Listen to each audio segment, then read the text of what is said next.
vedla ke vzniku mnoha konspiračních teorií.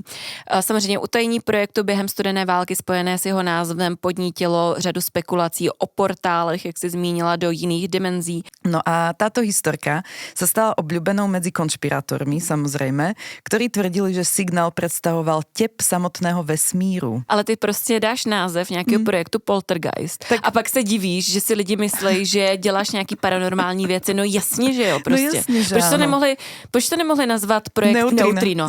Neutrina dokážu meniť svoju identitu, ako si spomínala, alebo oscilovať medzi rôznymi typy, čo bolo pre fyzikov veľkým objavom. Myslíš, že neutrina fázujú?